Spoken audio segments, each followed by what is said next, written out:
Le Seigneur soit avec vous. Lecture du Saint-Évangile de Jésus-Christ selon saint Jean. En ce temps-là, Jésus disait aux Juifs, « Si c'est moi qui me rends témoignage, mon témoignage n'est pas vrai. C'est un autre qui me rend témoignage. Et je sais que le témoignage qu'il me rend est vrai. Vous avez envoyé une délégation auprès de Jean-Baptiste et il a rendu témoignage à la vérité. Moi, ce n'est pas d'un homme que je reçois le témoignage, mais je parle ainsi pour que vous soyez sauvés. Jean était la lampe qui brûle et qui brille, et vous avez voulu vous réjouir un moment à sa lumière. Mais j'ai pour moi un témoignage plus grand que celui de Jean. Ce sont les œuvres que le Père m'a donné d'accomplir. Les œuvres mêmes que je fais témoignent que le Père m'a envoyé.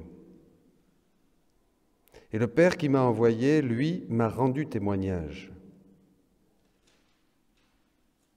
Vous n'avez jamais entendu sa voix. Vous n'avez jamais vu sa face. Et vous ne laissez pas sa parole demeurer en vous, puisque vous ne croyez pas en celui que le Père a envoyé. Vous scrutez les Écritures parce que vous pensez y trouver la vie éternelle. Or, ce sont les Écritures qui me rendent témoignage. Et vous ne voulez pas venir à moi pour avoir la vie. La gloire, je ne la reçois pas des hommes. D'ailleurs, je vous connais. Vous n'avez pas en vous l'amour de Dieu. Moi, je suis venu au nom de mon Père, et vous ne me recevez pas. Qu'un autre vienne en mon nom, en son propre nom, celui-là, vous le recevrez. Comment pourriez-vous croire, vous qui recevez votre gloire les uns des autres, et qui ne cherchez pas la gloire qui vient du Dieu unique? Ne pensez pas que c'est moi qui vous accuserai devant le Père. Votre accusateur, c'est Moïse, en qui vous avez mis votre espérance. Si vous croyez Moïse, vous croiriez aussi, car c'est à mon sujet qu'il a écrit. Mais si vous ne croyez pas ses écrits, comment croirez-vous mes paroles? Acclamons la parole de Dieu. Ben voilà, bonjour à tous les disciples missionnaires de par le monde francophone, et vous ici.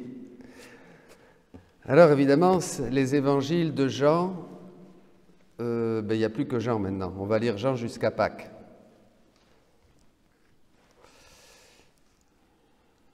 Ça jaillit, c'est la source.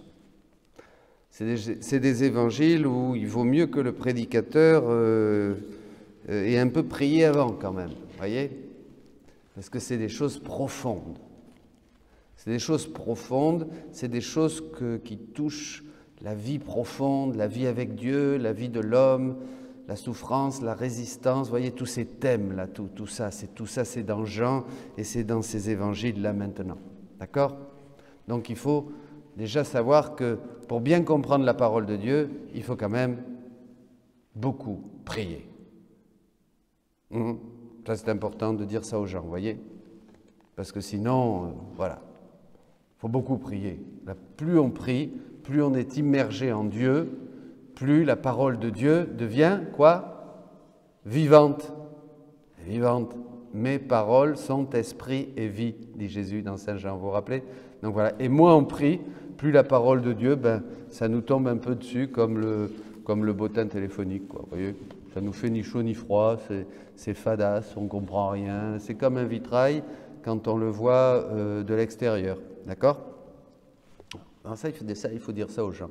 Et ça, il faut nous le savoir aussi. Vous devez le savoir, vous comprenez? Vous devez savoir ça.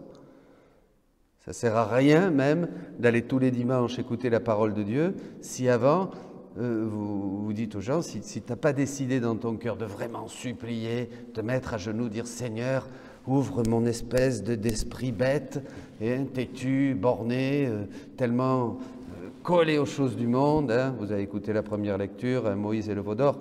Bon, voilà, pour que je puisse un peu comprendre ta parole. Ça, il faut faire comprendre aux gens d'abord que ça ne tombe pas du ciel si on ne se met pas à genoux et si on n'a pas vraiment un esprit de conversion. D'accord ? Hein, pour ça, Jésus insistera. Alors après, ça rentre tout à fait... ça vous parle à vous, les prédicateurs.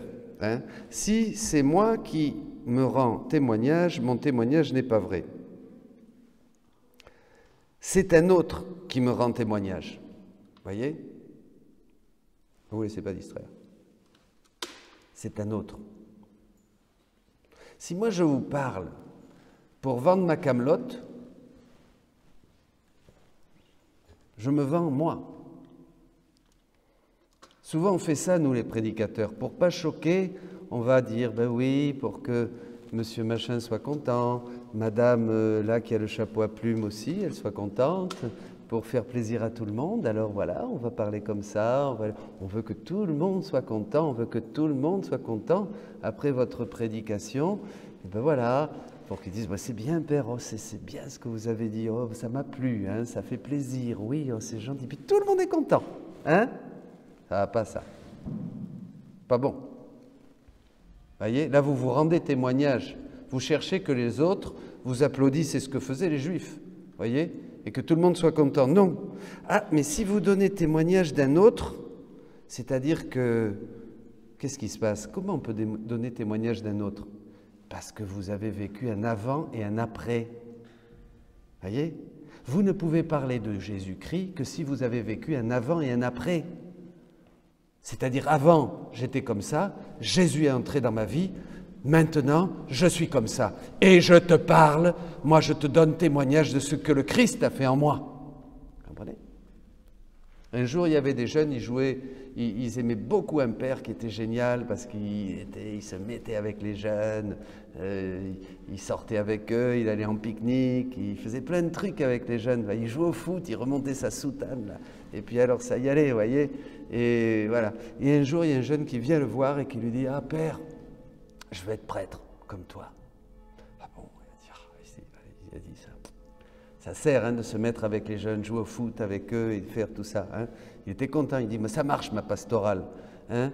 Tu vois qu'est-ce qui... » Non, non, non. Et puis le jeune lui dit « Moi, père, ce qui m'a touché, non, c'est pas que vous êtes sympa, c'est vrai, vous êtes sympa, vous jouez au foot avec nous, on va en pique-nique, on fait des marches et tout ça. Ce qui m'a touché, c'est quand un matin, je suis passé et je vous ai vu en prière tout seul à l'église. » Parce que là, le prêtre donnait témoignage d'un autre. Donc, si vous voulez annoncer la parole de Dieu et qu'elle touche les cœurs, vous devez donner le témoignage de Jésus-Christ. Donc, vous devez avoir reçu Jésus-Christ dans votre cœur.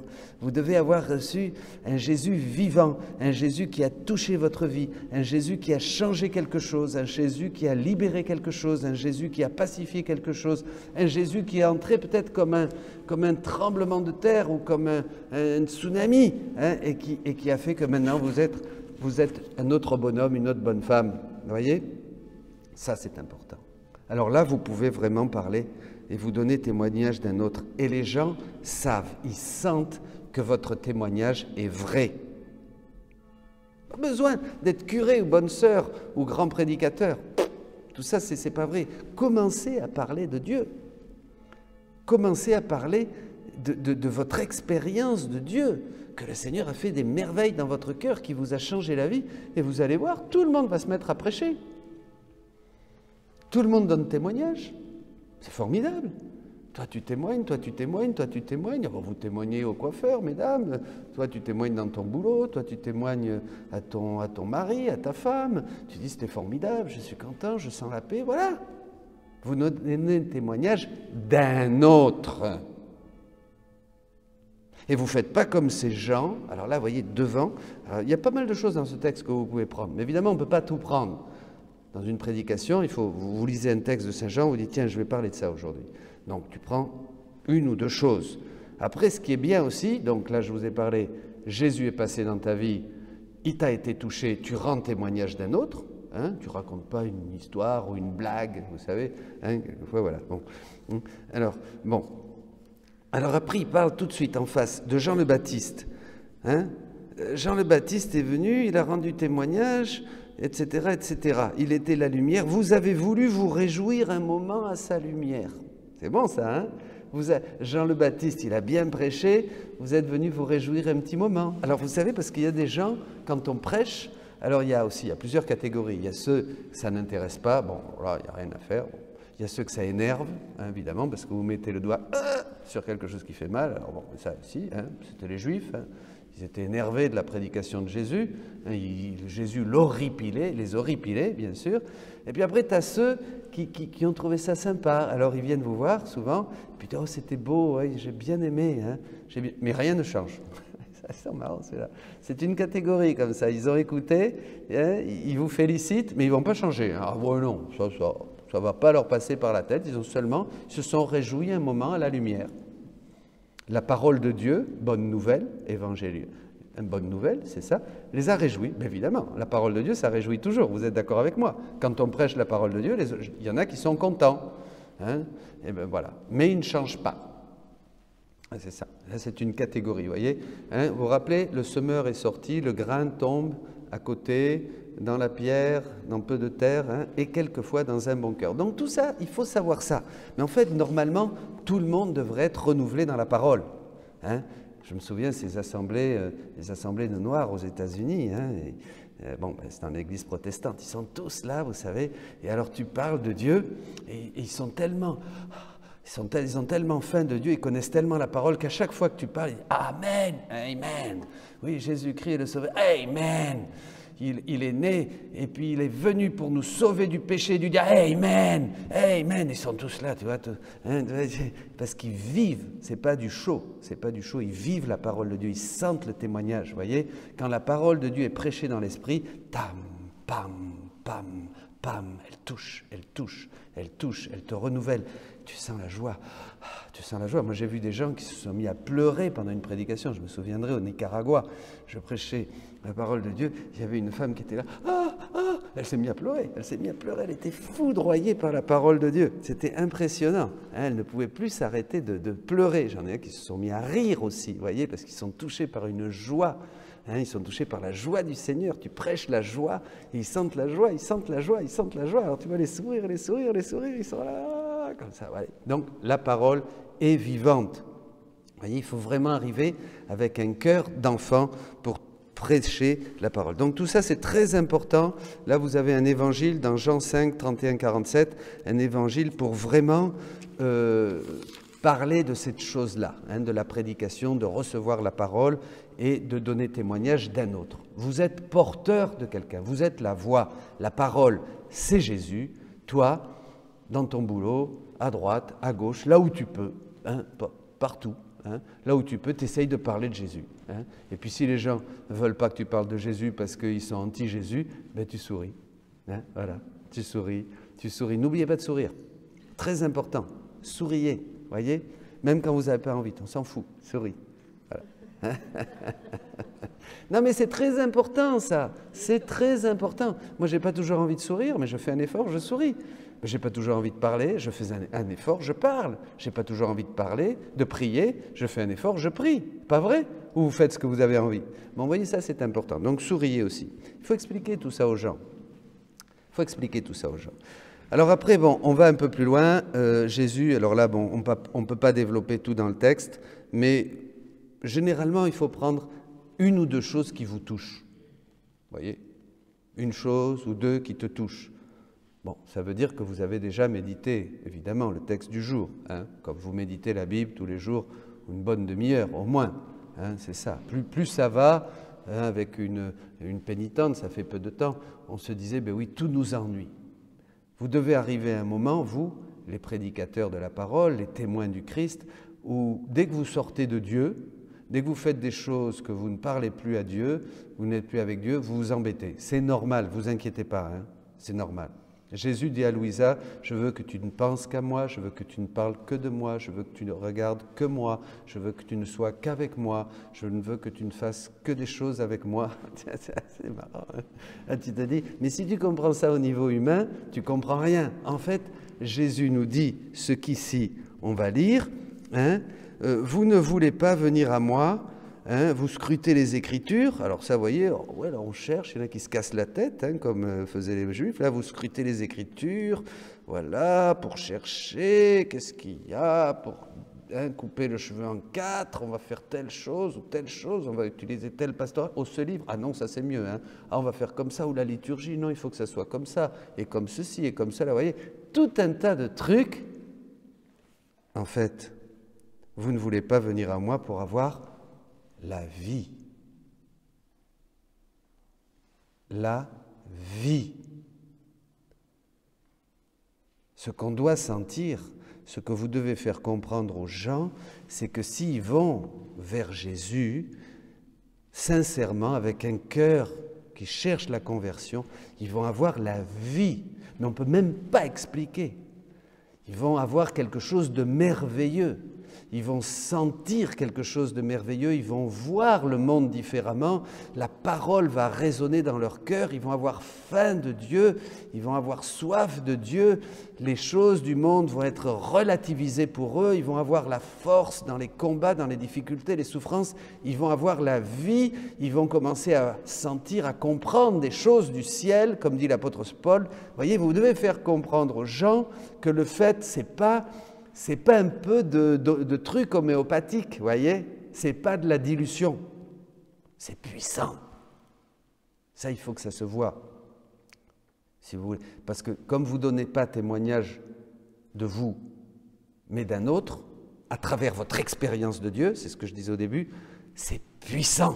Vous comprenez? Vous devez pas avoir peur. C'est pas vous. Vous parlez pas de vous. Ben oui, Jésus, il change ma vie, enfin pas trop, un petit peu quand même, je m'améliore peu à peu. Oui, bah, sortez-moi, c'est peu à peu, tout ça là, vous ne convaincrez personne. Et vous ne donnez pas témoignage, vous êtes plein de Dieu, et vous dites comme le Baptiste, comme Jésus, Jésus est la vie, mon frère. Tu perds ton temps, tu fous ta vie en l'air. Avec tes histoires, avec tes problèmes, tu es en train de perdre ta vie. La vie. Il faut être convaincant. Ben oui, il ne faut pas avoir peur. Comprenez? Vous êtes d'accord? Bon. Ben voilà, et maintenant il faut demander, Seigneur, remplis-moi de toi. Pas en pratique, il faut le mettre en pratique, lui, en nous. Il faut, eh bien oui, parce que moi, je ne peux pas pratiquer grand-chose. Moi, je ne vais pas faire grand-chose, parce que je suis mou, je suis incapable. Mais je dis maintenant, vas-y, prends ta place en moi. Viens, divine volonté, parler en moi. Viens, divine volonté, prier en moi. Viens avec toute ta puissance. Donc tout ça, c'est très important. Bon, ben voilà, en gros, c'est ça. Moi, ce que je retiens surtout, c'est que, d'ailleurs, voilà, vous ne voulez pas venir à moi pour avoir la vie. Bon, ben, bon courage, continuez, remplissez-vous de... Ah oui, Jésus dit dans le livre 11, hein, du livre du ciel, où il explique le signe que quelqu'un m'aime vraiment. Ah, j'aime beaucoup. Hein. Il dit à Louisa que le signe qu'une âme m'aime vraiment, c'est qu'elle est remplie de moi, et elle est tellement remplie de moi, hein, qu'elle commence à déborder. Vous voyez, d'abord, par son désir, j'ai été conçu. Ensuite, par ces actes qu'elle fait, je grandis. Ça, c'est 2. Et à force de continuer, hein, je commence à remplir sa tête, son esprit, ses mains, sa bouche, ses yeux, ses pieds, ses pas, ses battements de cœur. Et Jésus lui explique, ça y est, je suis complètement en elle. C'est comme une autre incarnation. On devient Jésus. C'est extraordinaire. Et je déborde, elle déborde de moi. Ça, c'est le signe que tu aimes vraiment Jésus, mon frère. Eh bien, comme dit l'apôtre, ne vous enivrez pas de vin, mais parce qu'il n'y a que du libertinage, mais laissez-vous remplir par l'Esprit Saint. Amen.